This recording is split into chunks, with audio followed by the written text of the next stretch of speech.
Kun äänestys on avattu, päivitä sivu vasemmasta yläkulmasta.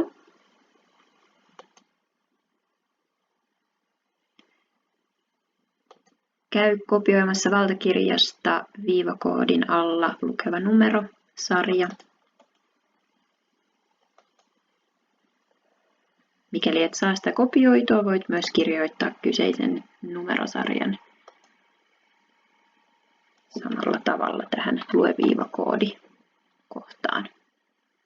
Paina aloita. Valitse haluamasi vaihtoehto.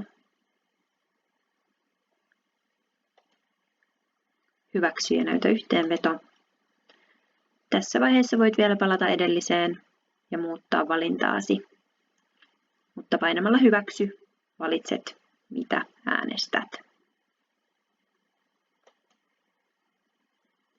Mikäli sinulla on useamman seuran valtakirja, toista tämä sama eri valtakirjan numerosarjalla eli äänestyskoodilla.